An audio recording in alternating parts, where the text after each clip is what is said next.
एक विधि है, क्योंकि ध्यान करने के लिए हमारे पास 3 चीज़ें हैं, ईश्वर स्तुति, प्रार्थना और उपासना। अब स्तुति, प्रार्थना और उपासना कैसे की जाती है?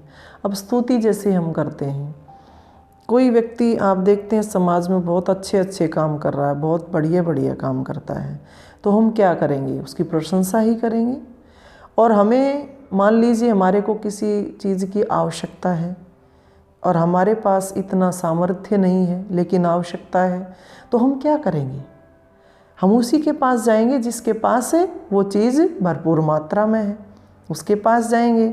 अब उसके पास जाएंगे तो वो ऐसे ही थोड़ी दे देगा कि भाई आप गए और उठा करके दे दिया, मांगना तो पड़ेगा ही, हमें प्रार्थना करनी पड़ती है।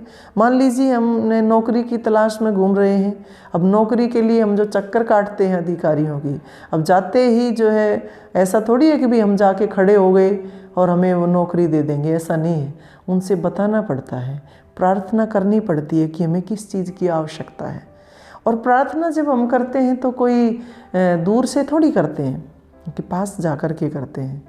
और इस प्रकार से स्तुति, ईश्वर के गुणों को याद करना कि वो परमपिता परमात्मा के उन अंदर कितने सारे गुण हैं, कि वो परमात्मा सबसे पहले तो जिसकी हम तलाश कर रहे हैं आनंद स्वरूप है, सर्व अंतर्यामी है। कोई ये माने कि ईश्वर तो सिर्फ यहाँ है, वहाँ हम उसको स्वीकार करें, वो आगे बढ़ जाए, नहीं, सर्व अंतर्यामी है।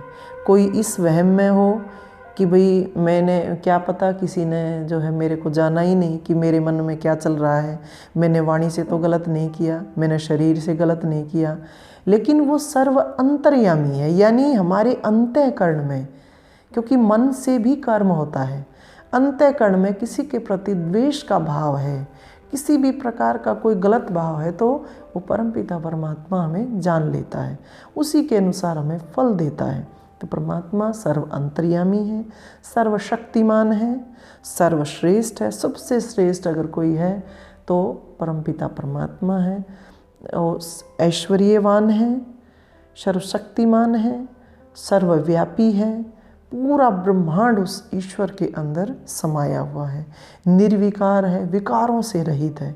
हमारी तलाश क्या रहती है? कि हम विकारों से रहित हो जाएं, क्योंकि जब तक हम विकारों से रहित नहीं होंगे वो आनंद हमें मिल नहीं सकता। तो निर्विकार कौन है? ईश्वर है। इसलिए ईश्वर से ही हमें प्रार्थना करनी पड़ेगी।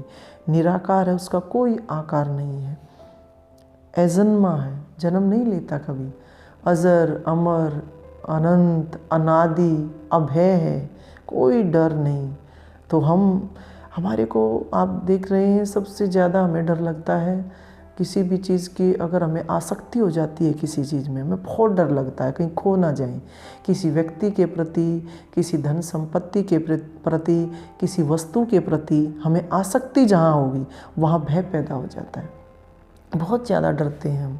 लेकिन जब हम ईश्वर के निकट जाते हैं, प्रार्थना करते हैं कि हे प्रभु हमें निर्भय बना दीजिए, तो उनके प्रति जो आसक्ति का भाव है वो भी हमारा ख़त्म हो जाता है। परमात्मा पवित्र है, बहुत पवित्र है। तो जब आप देख रहे हैं हम समाज में जो है जिसके पास बैठते हैं, जो गंदे लोगों के पास बैठेंगे हम अच्छी बुराई ही सीखते हैं, अच्छे लोगों के पास बैठते हैं अच्छाई ही सीखते हैं। इसी प्रकार से जब हम ईश्वर के निकट जाते हैं, ईश्वर के गुणों को याद करते हैं, तो हमें हमारे अंदर से ये प्रार्थना निकलेगी, हे प्रभु मुझे भी पवित्र कर दीजिए। उसके निकट जाएंगे तो परमात्मा दयालु है, बहुत परम दयालु है। कि आप देख रहे हैं समाज में लोग कि सब कुछ उस परमपिता परमात्मा ने बनाया है, लेकिन फिर भी लोग उनको गालियां भी देते हैं, सब कुछ कहते हैं, उल्टे सीधे काम करते रहते हैं, लेकिन फिर भी उस परमपिता परमात्मा की दया सबके ऊपर बराबर बनी रहती है। और वो परमपिता परमात्मा जो न्यायकारी भी है कि उन बुराइयों से छुड़ाने के लिए वो दंड भी देता है। तो इस प्रकार से जब उनके गुणों को देखेंगे तो हमारे अंदर से अनायास ये प्रार्थना निकलेगी, हे प्रभु आप ऐसे तो हम भी क्यों ना ऐसे बने। उसके गुण हमारे अंदर आएंगे। प्रतिदिन प्रतिदिन जब हम अभ्यास करते चले जाएंगे, हमारा जीवन भी ऐसा बनेगा। और प्रार्थना कर रहे हैं, बैठ कर के करेंगे, पास बैठ कर के करेंगे। उपासना का मतलब ही होता है पास बैठना। पास बैठ कर के जब ईश्वर का ध्यान करेंगे तो हमारा जो है जीवन, हमारा आत्मिक उन्नति होगी, शारीरिक बौद्धिक सारी उन्नति, शारीरिक उन्नति होगी, जिसकी तलाश में हम 24 घंटे इस दुनिया में भटकते रहते हैं, भागते रहते हैं, दौड़ते रहते हैं कि हमारा स्वास्थ्य कैसे अच्छा बने, हमारा मन किस प्रकार से एकाग्र हो, कैसे हमारी आत्मिक उन्नति हो। ये तो निःशुल्क है, कुछ भी नहीं लगता। जिन जिन चीज़ों की हमें आवश्यकता है, मनुष्य को यानी जीवात्मा को जिन जिन चीज़ों की आवश्यकता है, वो सब की सब निःशुल्क है। उस परमपिता परमात्मा ने हमें उपहार के रूप में सारी चीज़ें दी हैं।